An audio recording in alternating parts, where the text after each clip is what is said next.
I want to thank the American people for answering the call, following our guidelines, and making the sacrifices required to overcome this terrible threat.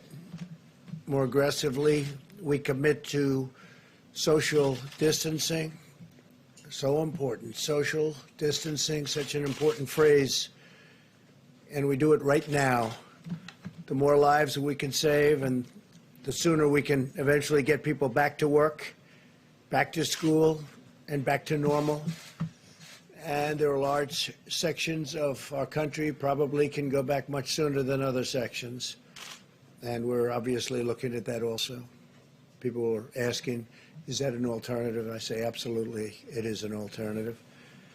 I have now approved major disaster declarations for New York, California, Washington, Iowa, Louisiana, Texas, and Florida. That has great significance, as you know, and legal significance. We're in a constant grouping, and I can say this, we have a large grouping of people that does nothing but communicate with the various officials, including we've been spending a lot of time with New York officials because that really is by far the hottest spot. They've got a number of very tough weeks ahead of them. The governor's doing a very good job. I spoke to the governor, Governor Cuomo, last night and this morning, and he mentioned that in his remarks that he's using that we are using, and I think he feels, because he understands negotiation, he thinks we're using very appropriately the Defense Production Act, and we're using it where needed. It's a great point of leverage. It's a great negotiating tool. But I will tell you, there's tremendous spirit from people and tremendous spirit with respect to these companies. And I don't have to use it very much at all. They want to do it. As you know, General Motors is involved, Ford's involved, 3M's involved, others are involved, and they're all working very hard to produce all different products. We had very little product when we came. We built it up, and we give it away as fast as we can to the different states. We're also, as you know, building numerous hospitals and medical centers throughout certain areas in New York. It's at the convention center, the Javits Convention Center. We're doing 4 hospitals, and we're doing throughout the state 4 medical centers there, somewhat different. I want you to know that I'm doing everything in my power to help the city pull through this challenge. I'm working very hard in New York. It's really, by far, our biggest problem. Maybe it will be, maybe it won't be. But there's a lot of good, capable people working on it with us, and our teams are working very well with the state representatives. We're also doing some very large testings throughout the country. I told you yesterday that in South Korea, this is not a knock in any way, because I just spoke with President Moon. We had a very good conversation about numerous other things. But they've done a very good job in testing. But we now are doing more testing than anybody by far. We do more in 8 days than they do in 8 weeks. And we go up on a daily basis exponentially. So it's really good. By the way, while I'm on it, I also spoke with Prime Minister Abe of Japan last night, and I congratulated him on a wise choice. I think it's going to be a fantastic Olympics, 2021. I think it's going to be a fantastic Olympics. It was the absolute right decision to delay it for a full year and now have a full, beautiful Olympics. It's going to be very important because it's probably the first time, maybe ever, or certainly in a long time, that it was on a odd year. It's always on an even year, they tell me. But he's going to have a fantastic success, and now they'll have even more time. He didn't need any more time. Everything was perfectly ready. What a job they've done. But Japan, I want to congratulate Japan, the IOC, and Prime Minister Abe on a great decision. I think it's going to be a fantastic Olympics. I told him I'll be there. I'll be there. As we fight to protect American lives, we're also protecting American livelihoods. Democrats and Republicans in the Senate are very close to passing an emergency relief bill for American workers, families, and businesses. This legislation, in addition to the 2 bills I signed this month that includes, as you know, sick leave, and we have all sorts of things in for the workers, for families.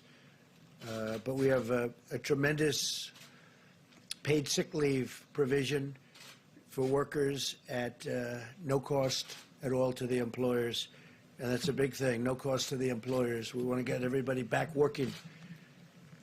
Together, this $2.2 trillion legislative package is bigger than anything, I believe, ever passed in Congress. Perhaps, relatively speaking, if you go back, look during the FDR New Deal days, there was something that if you time value it, you could say it was bigger. I don't know. But this is certainly, in terms of dollars, by far and away the biggest ever done. And that's a tremendous thing, because a lot of this money goes to jobs, and families. The Senate bill, as you know, includes $350 billion in job retention loans for small businesses, with loan forgiveness available for businesses that continue paying their workers. They continue paying their workers. That's what we want. We want them to keep their workers and pay their workers. This will help businesses keep workers on the payroll and allow our economy to quickly accelerate as soon as we defeat the virus. $300 billion in direct cash payments will be available for every American citizen earning less than $99,000 per year. That would be $3,400 very quickly for the typical family of four. Nothing like that's ever been done in our country. Up to $250 billion in expanded unemployment benefits. The average worker who has lost his or her job will receive 100% of their salary for up to 4 full months. Unlike normal unemployment benefits, independent contractors and the self-employed will be eligible. So you have independent contractors and self-employed people will be eligible for this. Over $100 billion to support the heroic work of our doctors, nurses, and hospitals. They've been incredible. $45 billion for disaster relief fund. So we are setting up a fund of $45 billion for disaster relief. That's more than doubling the amount available to support my national emergency and disaster declarations. It's a doubling up.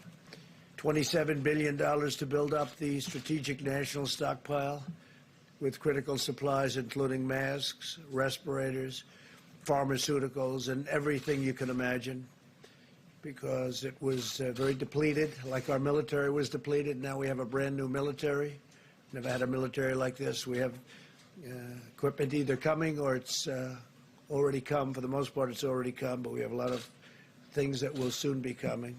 Planes, missiles, rockets, lots of things. But the stockpile was very depleted, like everything else. This will also include significant funding for the development of vaccines on top of the $8 billion we approved several weeks ago. Over $500 billion in support for the hardest hit industries, with a ban on corporate stock buybacks, which is something I insisted on. And frankly, I tell you, the Republicans wanted that, and the Democrats wanted that.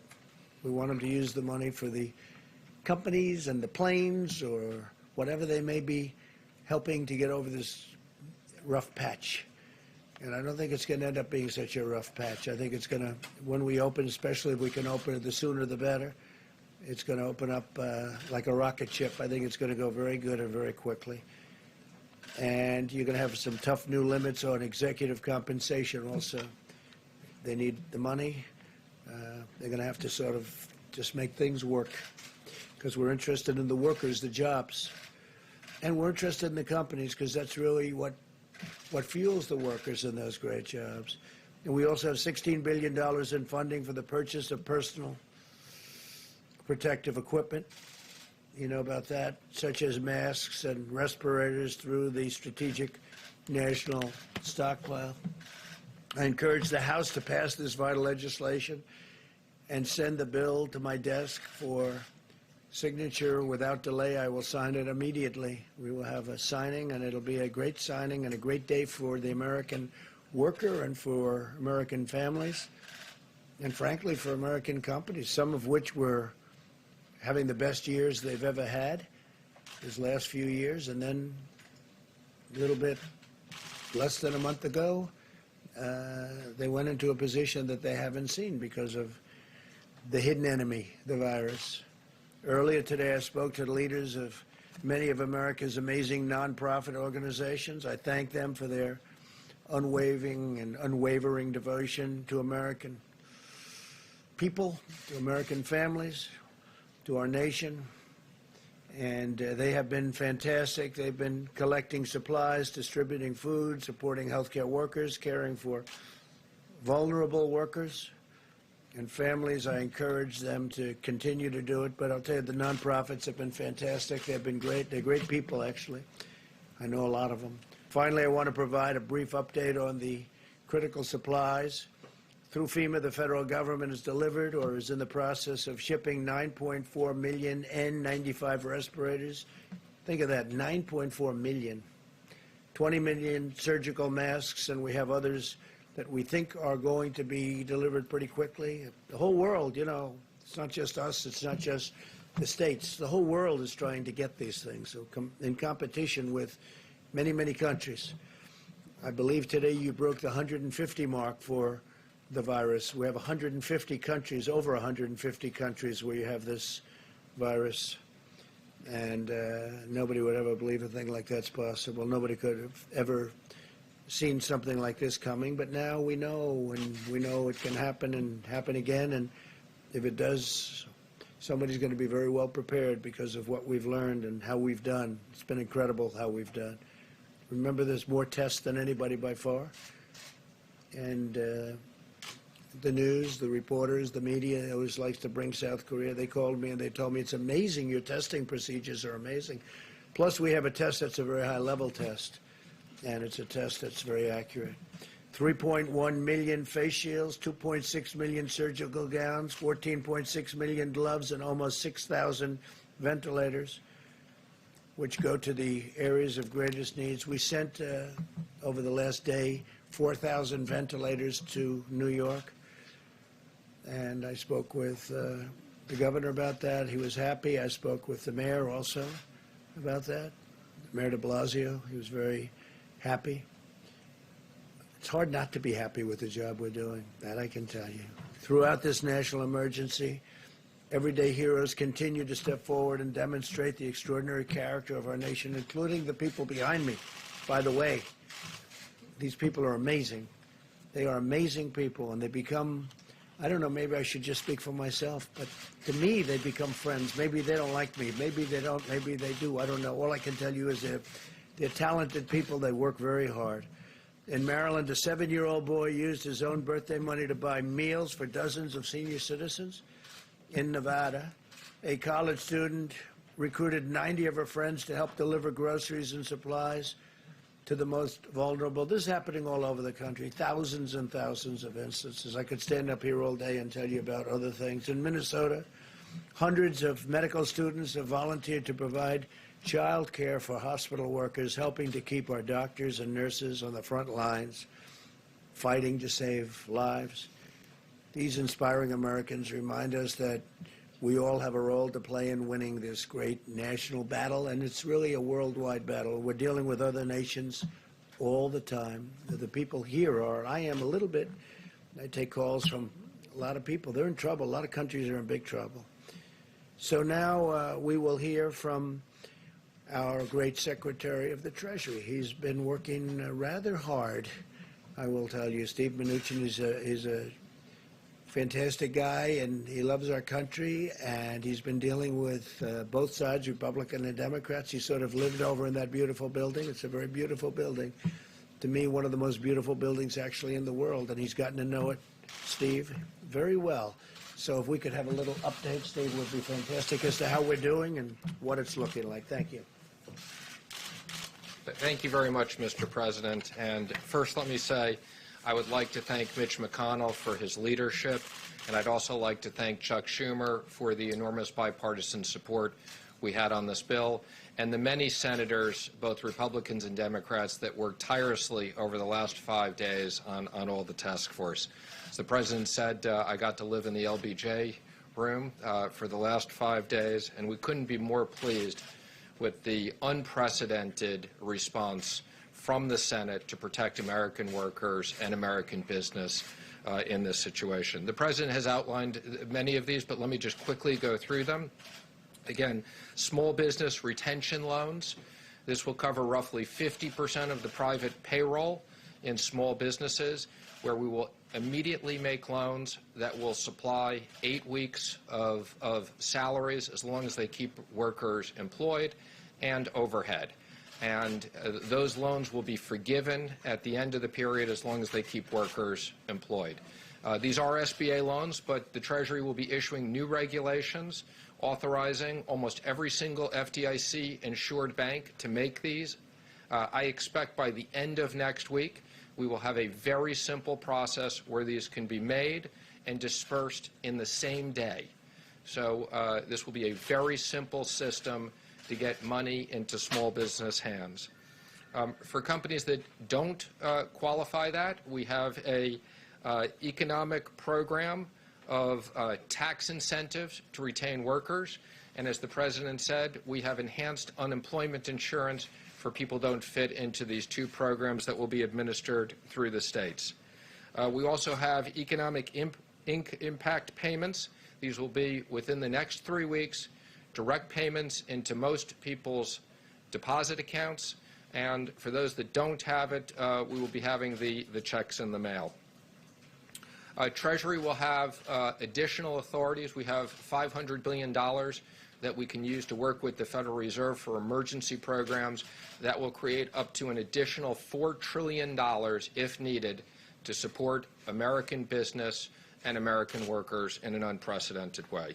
And then finally, the President mentioned $100 billion to hospitals and $150 billion to states that have specific coronavirus expenses, as well as many additional things. Mr. President, I especially want to thank you and the Vice President. You were constantly available to us. We spoke constantly throughout the day. You gave us guidance and quick decisions on many issues. And again, thank everybody for this great bipartisan work. This is going to be enormous help for the American workers and the American economy. The President was very determined that Congress would move swiftly to protect hardworking Americans in business in this unprecedented situation. Thank you very much, Steve. Great job. Day and night, right? Day and night. That was a lot of work, and we'll see how it all goes. We still need a vote, Steve, don't we? Do you have a question? Yes. Do you think this bill will keep the economy afloat? Hopefully a long time. We'll see. If we have to go back, we have to go back. We're going to take care of the American worker. We're going to take care of these companies that fuel this country and make the country great. It's not their fault. It's not their fault. But we think I would say we've anticipated 3 months. Hopefully we won't need this for 3 months. Hopefully this war will be won quicker. But we expect that this is a significant amount of money, if needed, to cover the economy. And don't forget, a lot of this is going to be to keep companies that are very strong, AAA-rated companies previously, to keep them going. And it's going to be in the form of loans, so the money's going to come back. A lot of this money's coming back. Separately, let me ask you about something you said yesterday. You said we should never be reliant on a foreign country for the means of our own survival. Yeah. What did you mean Well, I've by been saying that? that for a long time. Well, we're reliant on many countries where we give up our supply chains, we give up our factories, we give up our production facilities, and we can buy it someplace else for a little bit lower price. But it's really costing us more when that happens because we lose jobs, we lose everything, and we lose our independence, and we can't let that happen. So we'll be making some changes. We have been making those changes. Is there an executive order to basically ban the export of medical equipment? I don't know that we'll need that, but I think it's happening by itself. I think a lot of things are happening. Well, some people, we make the best medical equipment in the world, and you have some people like the European Union, they don't take it because they have specifications that don't allow our equipment in because it's designed in a different way. Even though it's a better way, it's designed. They're all playing games against us, okay? They've been playing games against us for years, and no president has ever done anything about it. But the European Union, you look at medical equipment, we make the best medical equipment in the world, but we can't sell it because, or not appropriately. And yet we take their medical equipment in our country. We're changing things, Steve. All this is changing. But they have specifications so that our equipment, designed specifically so that our equipment can't come into their countries. It's a very terrible thing that's happened to our country. And let me tell you, some of the people that took the biggest advantage of us are allies. You know, we talk about allies. They took advantage of us in many ways, but financially as well as even militarily. When you look at, if you look at NATO, the abuse that was given to our country on NATO, where they wouldn't pay. And we were paying for everybody. We're paying now, because of me, they're paying a lot. Now they paid $135 billion more. And then ultimately, Secretary General Stoltenberg, who I think you would say is maybe my biggest fan, we got him to pay an additional $400 billion, other countries. And but you know that, and then there's the trade. They make it almost impossible for us to have a fair deal. They know this. They know I'm just waiting. We have all the advantages, by the way. It's going to be easy when I decide to do it. But this isn't the right time to do it. But we've been treated very, very unfairly by the European Union. Please. Mr. President, 4 Republican senators have indicated that the extra $600 for unemployment insurance may encourage workers to leave their jobs, even though you can only collect unemployment if you're fired. I'm curious what you think of that concern. Well, I know the issue very well. We talked about it just a little while ago. Steve, I'm going to let you maybe discuss that. Sure. Now, the President and I spoke to several of those senators today, but let me just explain the issue, which is we wanted to have enhanced unemployment insurance. Most of these state systems have technology that's 30 years old or older. So if we had the ability to customize this with much more specifics, we would have. This was the only way we could assure that the states could get money out quickly in a fair way, so we used $600 across the board. And I don't think it'll create incentives. Most Americans, what they want to keep their jobs. And I said for 50% of these businesses, they will have the businesses keep those jobs. So this was, our number one issue was how do we make sure that American workers who needed to keep getting paid, this is no fault of their own, that businesses have been shut down. The President and Vice President wanted to make sure those hardworking Americans got money, and this was the most efficient way of doing it. Senators that you spoke with, are they in agreement now?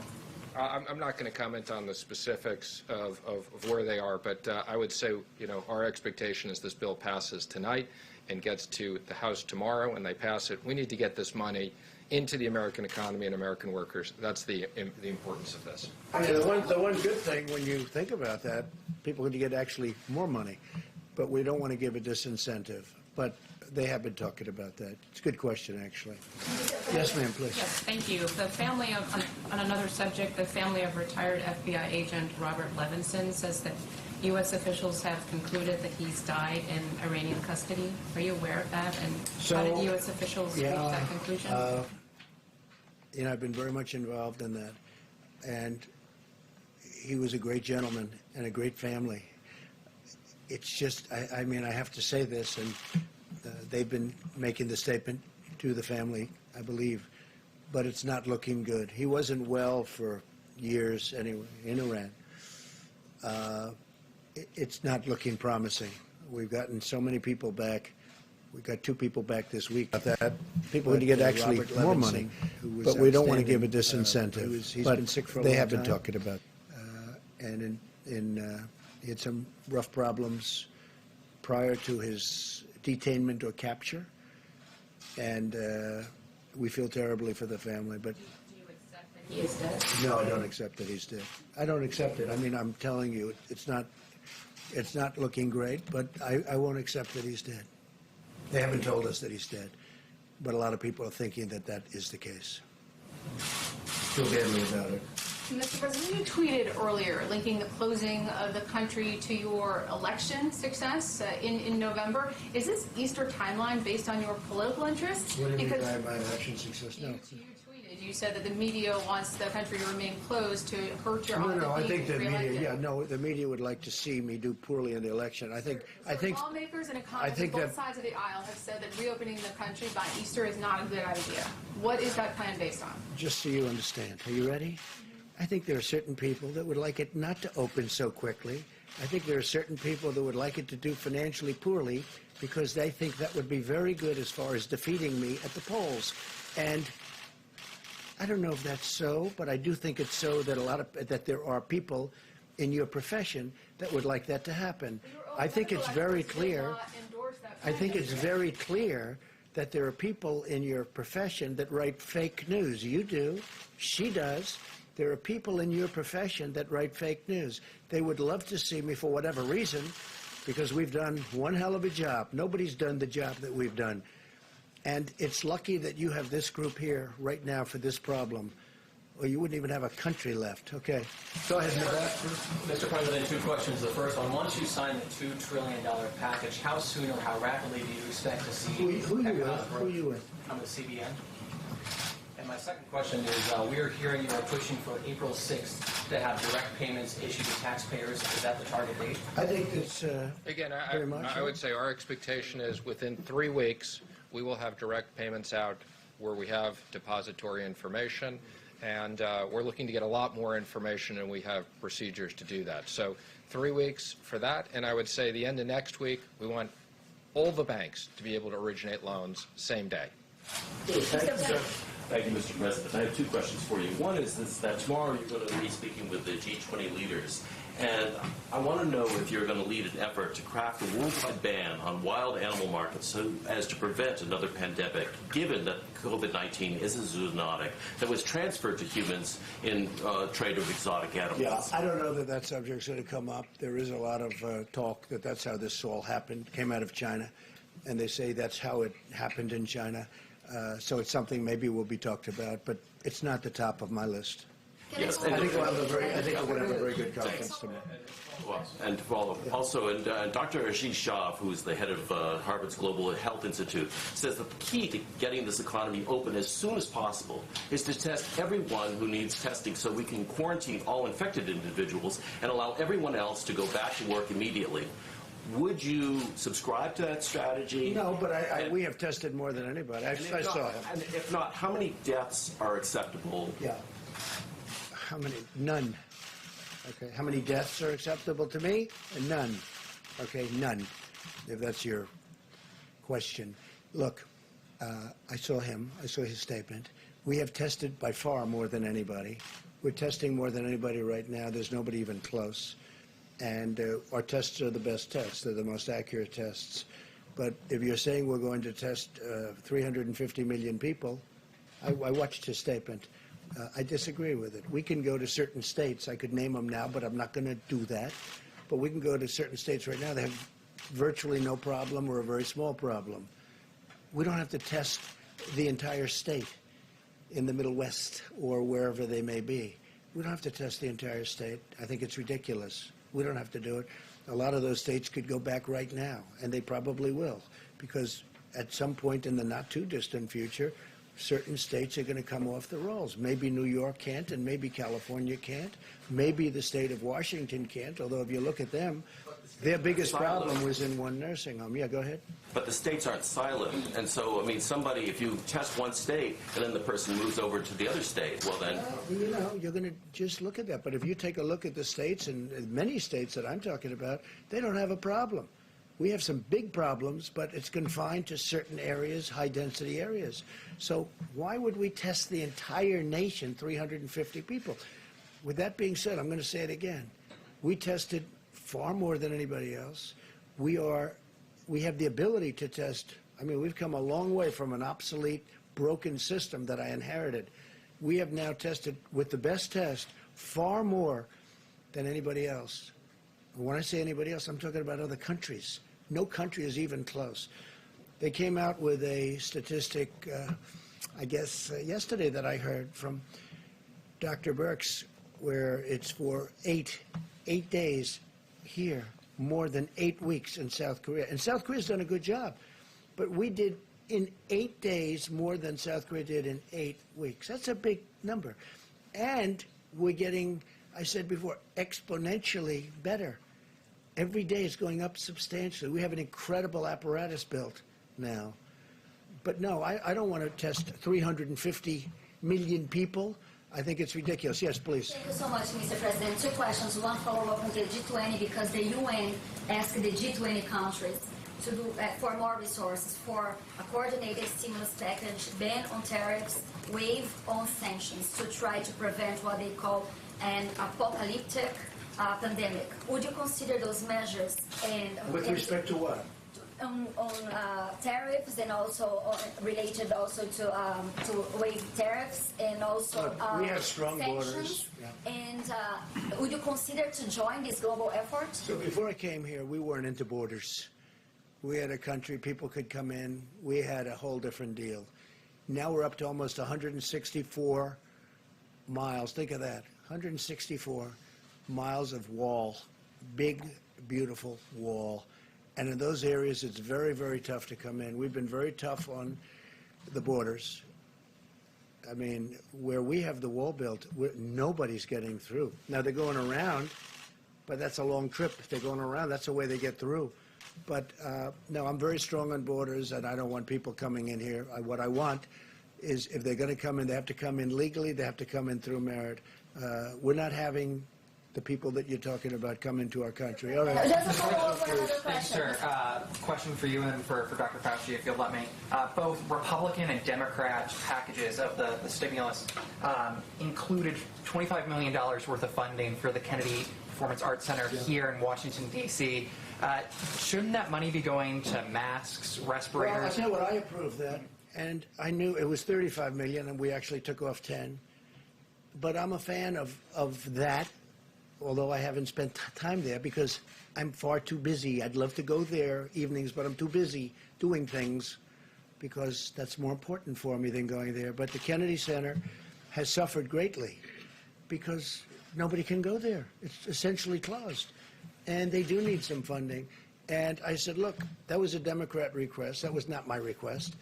But you got to give them something. It's something that they wanted. You know, it works that way. The Democrats have treated us fairly.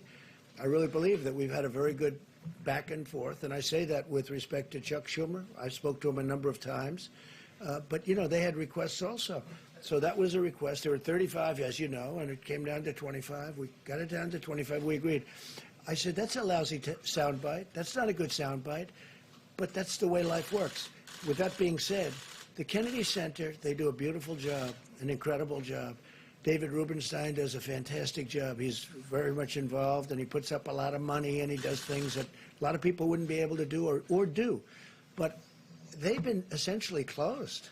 They have tremendous deficits that are built up. I mean, this thing has been devastating to it.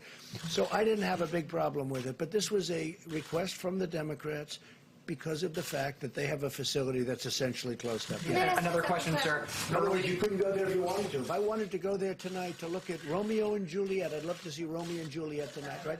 You know what would happen? They say, sorry, 250 people or 50 people, whatever it might be down to. Go ahead. And then earlier today, Senator Marco Rubio told RCP that, quote, the World Health Organization showed favoritism to China, unquote. And then Representative Michael McCall, the ranking member on the House Foreign Relations Committee, he questioned the integrity of the World Health Organization's director, saying, quote, that there were several red flags in his past with respect to his relationship with China. Do you agree? Do you think the World Health Organization showed favoritism? And then once all the dust settles, do you think that the United States should re-explore its relationship with the World Health Organization? Well, I think there is a lot of, certainly a lot of talk that has been very unfair. I think that a lot of people feel that it's been very unfair. It's been very much sided with China. And a lot of people are not happy about it. At the same time, Dr. Fauci and myself and other people, there are people on there that we like and we know. A lot of, I think your friends are on there, a lot of good people, a lot of good professionals. I don't know, it'd be interesting to hear if you'd like to talk about the World WHO. But the fact is that I have heard for years that that is very much biased toward China. So I don't know. Doctor, you want me to get you into this political mess? No, I don't want you to do that, but I will.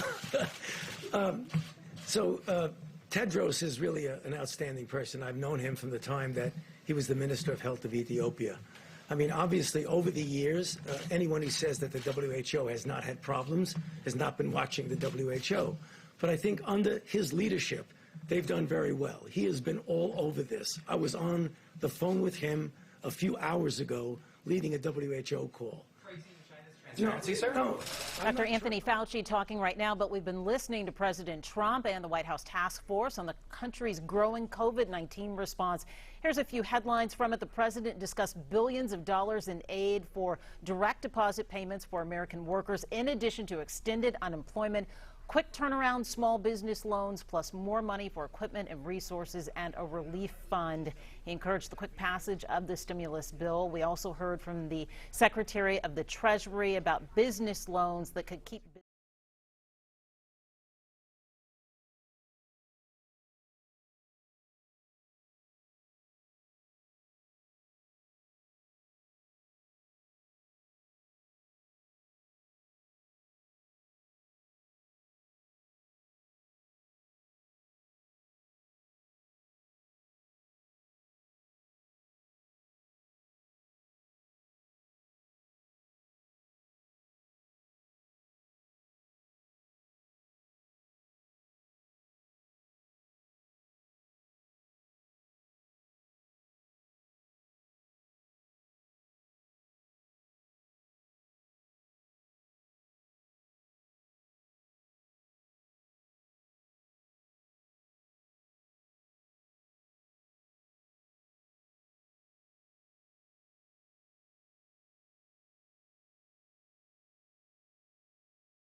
finally, why this is so important.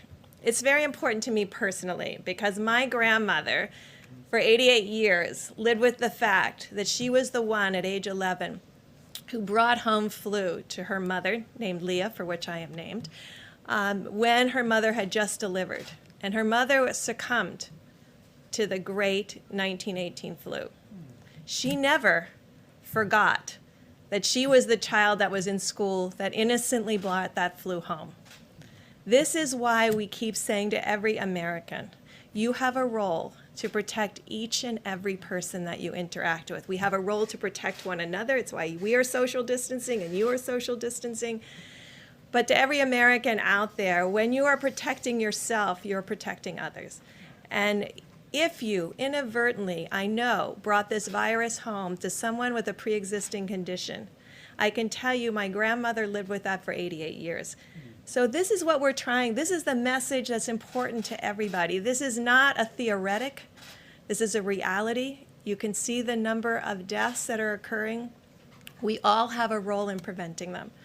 So thank you for the work that you do to get our message out to others, to really ensure that every American understands how important their role is as we move through these next 5 days, to not let up for an instant.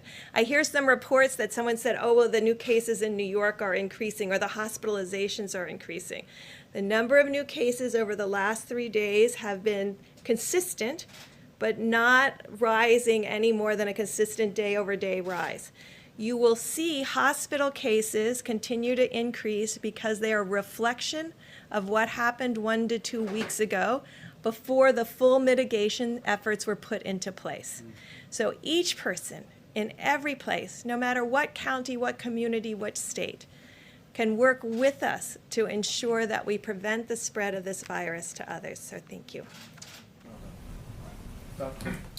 Thank you, Mr. Vice President. I just want to spend a couple of minutes telling you a little bit about some information that I got on our weekly call that we have at least once a week with the WHO, which is led by Dr. Tedros and Mike Ryan, who's the point man there, to give us some information. And in that regard, I want to apologize for my curt response to you when you asked me about the China deal, because I shouldn't have done that. That's not my style.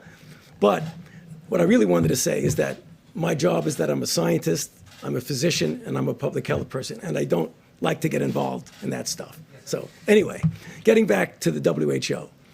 So we learned some really interesting information because obviously the other countries like China and others had been hit prior that we did. One of the things that was striking to me, and I just throw it out because it's something that we will face. We're not facing it now, but we will face. Our Chinese colleagues are very concerned because they went through the entire cycle of the curve to come down. And they have very, very few cases. But what they're starting to see as they're relaxing the constraints on travel, that they're getting imported cases. And they wanted to warn us that when we get successful, make sure you very carefully examine how you're going to release the constraints on inputs. So I know we're going to be successful in putting this under control, but I think we're going to have to remember we don't want to import cases in. That's the first thing for today. The second thing that was important is that it was something that Dr. Birx mentioned, and that is when you look at the inflection of the curves, we now have multiple different countries that have gone through various phases of their individual outbreaks. And you could learn something from them about where you are in your own outbreak. For example, when China went up, what happened is they just didn't turn around. They went from going to, I'll just take an arbitrary number, 500 new cases a day. The next day it was 1,000 cases, then 1,500, and then 2,000. But once the number of new cases each day starts to flatten out, that's when you get to that point where the inflection goes down. So what things we want to look for, the things that Dr. Birx had mentioned. That doesn't mean you declare victory when it does that, but you know you're at least on the way to where you want to go. And I think that's really very important. The third and final thing that I think gets back to the question that many of you in the audience have asked of us is about, would this possibly become a seasonal cyclic thing? And I've always indicated to you that I think it very well might. And the reason I say that is that what we're starting to see now in the Southern Hemisphere, in Southern Africa, and in the Southern Hemisphere countries is that we're having cases that are appearing as they go into their winter season.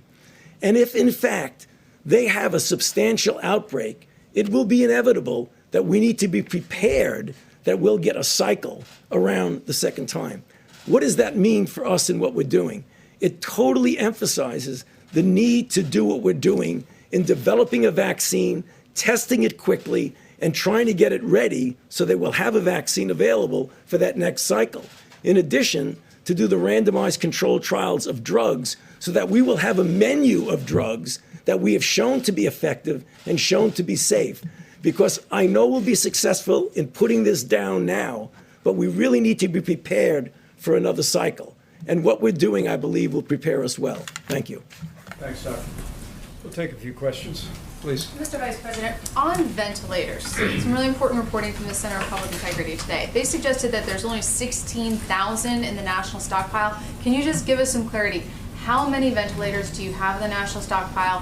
Who else is making them, and how long will it take for them to make a critical mass? Because based on the Center for Public Integrity, it appears there aren't enough if people are going to die as a result. Ventilators has been a singular focus of a good portion of our supply chain stabilization task force at FEMA since the president stood up FEMA's National Response Center. And we're making progress in a variety of ways. First, there is the national stockpile, which you refer, and depending on what's been distributed, we just delivered 4,000 ventilators to New York, including ventilators that we sent to New York City. But there's that number of some 20,000, less than 20,000. I won't dispute your number.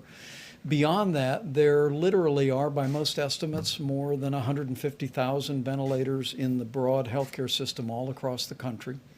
We also, working with anesthesiologists, and there was a very important conference call today, we have determined several weeks ago that the devices that anesthesiologists use for outpatient surgery can be converted with the change of a single vent to a very useful ventilator.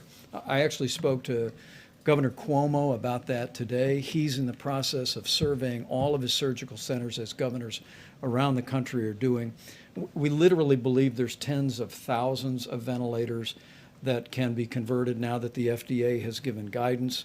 And Dr. Birx can probably speak to that in a moment. We actually have produced a helpful video to explain how quickly those devices can be converted. But we're also working with General Motors and other companies to immediately spin up production. Those contracts are being reviewed. We're vetting their capability. But one of the other ideas is, as we look at areas of the country that are most impacted, and now more than half of the cases for coronavirus are in New York State and in the region around there. But we'll want to focus our resources, including ventilators, on where communities are struggling the most with coronavirus. And so one of the ways that we're working through that at FEMA now is by spinning up production and at the same time working with the existing national supply, maybe from areas that don't have a particular burden yet with the coronavirus, and making sure that we're manufacturing, backfilling, and meeting that need. But what I can tell you is we've got an extraordinary team. Admiral Polovchek is a two-star Navy admiral who's doing an incredible job. We literally are identifying resources around the country and around the world. We're contracting and arranging transportation for those. But maybe Dr. Birx, you can speak to the ventilator, particularly the transition. Thank you, sir.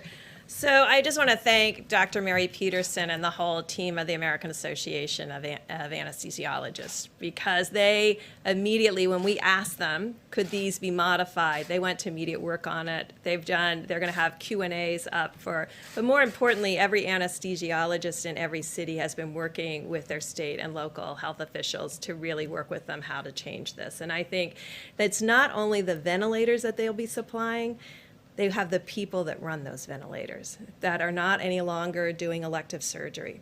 So changing that elective surgery piece over a week ago has freed up a lot of additional resources.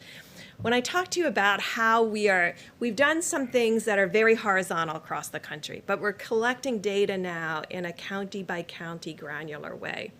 So it's like any epidemic, it's not equal everywhere. There are places that are very spared and there's places where there's more. We have a very vast country with a lot of capacity and a lot of infrastructure. And so looking very specifically about where the virus has been, where is it going, who's got freed up resources from where it has been, because it didn't hit all, it hit Washington State earlier than it hit New York, and looking at all of those pieces to really ensure how we can innovatively move equipment around based on the need. And so I know that it has become a place where people are looking at numbers rather than what is needed. Because if you do these projections, when you got to those projections that said, like in Germany and others, that implied that 60% or 50% of the population would get infected, I want to be very clear, the only way that happens is this virus remains continuously moving through populations in this cycle, in the fall cycle, and another cycle. So that's through 3 cycles with nothing being done. And so we're dealing with cycle A right now, not the one that could come in the fall of 2020, although we're getting prepared for it by the innovations that are being worked on, and not the 2021. We're really dealing with the here and now while we're planning for the future. And I think the numbers that have been put out there are actually very frightening to people. But I can tell you, if you go back and look at Wuhan and Hubei and all of these provinces, when they talk about 60,000 people being infected, even if you said, oh, right, well, there's asymptomatics and all of that, so you get to 600,000 people out of 80 million. That is nowhere close to the numbers that you see people putting out there. I think it has frightened the American people. I think on a model that you just run full out, you can get to those numbers if you have 0 controls and you do nothing. And we know that every American is doing something. And so I think what our job right now is to carefully detail on a hospital by hospital, state by state, county by county, to outline what the infrastructure needs are and ensure that we're meeting them, both from the stockpile and from the generosity and movement of the American people and other hospitals. Dr. Burks, a lot of folks out there, well-intentioned, are sewing cloth masks and donating them to hospitals. So you or Dr. Fauci, can you weigh in on that? Because obviously these people have great intentions, but there's some mixed feedback on whether that's a good idea. I'm sorry. Better than nothing? Surgical. Lots of surgical masks. People are sewing them. So clothing manufacturers, volunteers dropping them off at hospitals. Is that necessary? Is that helpful? Is it something you'd recommend? Well, I mean, you would only recommend that under desperate situations if you don't have any mask. But what we're seeing now, as you've heard, is a rather significant inflow of masks that are coming in that are going to be available. I mean, obviously, if you don't have a mask and you need a mask and it's appropriate for you to be wear it, you do what you can. But I don't see that now as a necessity, given what's going on right now. Great. Great. Mr. Vice President? Right, thanks. We'll take a couple more. Thanks. Thank you, Mr. Vice President. We keep hearing reports of competition among states that are trying to buy this necessary equipment on the private market. And the governor of Kentucky said yesterday that his state was in line to buy some equipment, but FEMA came in and purchased it from under them. So he says this is creating a real problem for states because on the one hand, they're being told to get the equipment themselves if they can, but on the other hand, the federal government is buying up the supply chain. So is this a problem that you're hearing about, and what is your advice to states like Kentucky that are having this issue? I actually spoke to the governor of Michigan today, Governor Whitmer, and I, about just that. And we put our FEMA regional representative right on the case. We want to make sure that we're acquiring every bit as much as we can through FEMA, but as we work with the supply chain, we want to have full coordination with the states and the requests they're making and hospitals that they're making, and we're looking into those matters. But make no mistake about it, this FEMA team at the President's direction is leaning into this effort, leaving no stone unturned, literally searching not just the nation but the world for all these critical supplies. And as the President just reported to you, we're in the process of shipping 9.4 million N95 respirators, 20 million surgical masks, 3.1 million face shields, and the list goes on. And we're going to be shipping those every single day. But as I told Governor Whitmer today, who's leading her state through all of this with great energy, we want to partner with her. We want to partner with every governor and make sure that the left hand knows what the right hand is doing in terms of acquiring resources. Mr. Vice President. Thanks, sir. Or how about you right here? Thank you so much. No, right here. Thank you. Can I ask Thank the you. next one? Go ahead. On the mask question, people, healthcare workers on the ground still report that there are mask shortages. What timeline do you predict for making sure everyone who needs a mask is adequately supplied? Well, I'm going to let Dr. Birx address that as well, but let me say again, I just received a report. We're going to be detailing it before the end of the week, where we've literally identified significant resources, not just around the country but around the world, of the masks that can be used by healthcare workers. But as Dr. Birx said, we are focusing those resources in the areas where healthcare workers are most exposed to the prospect of contracting the coronavirus. The President's made it clear from early on, right after seeing to the needs of Americans who are struggling with the coronavirus, making sure they have the support that they need on the same level of priority. We want our healthcare workers to have the personal protective equipment to be able to do their job safely, and we're working on that. I will tell you, I spoke about this today to several governors, not only the governor of Michigan, but the governor of Indiana, and President Trump and I couldn't be more grateful. The way governors around the country are joining us in calling on businesses to go back to their warehouses and identify industrial masks, N95 masks, that because of the change that President Trump insisted on in the law, can now be used by hospital workers. And they're perfectly acceptable to protect a healthcare worker from the possibility of a respiratory disease. But we're calling on, and our governors are joining us in calling on, every business across America during this time of great challenge where many businesses are idled. Go back to your storehouses, identify N95 industrial masks, and as I told our governors today, they can call FEMA, they can call the state healthcare services, or they can just load them up on a flatbed and drive them over to their local hospital. And literally, we hear stories in every state in the union of people doing that. And so it's happening all at the same time, and we'll be detailing the progress we're making on masks. Anything further, Deb? Thank you, Mr. Vice President. I just wanted to add one piece, and this is really a call to every state out there and every county that has been doing community-based testing. The FDA put out new guidance, we talked about it several days ago, that people can do self-testing in the drive-through, where you give them the materials to do it in their car, and you pick it up in a biohazard bag. This would free up all of that PPE that you see being utilized in those drive-throughs back to the hospitals and back to the clinics that need it the most.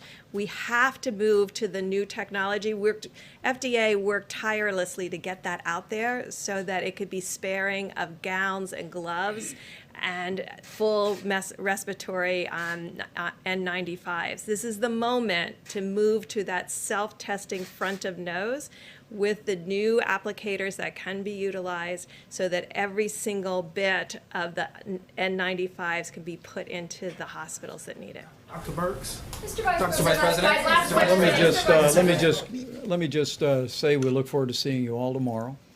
We'll be back here with further progress and news.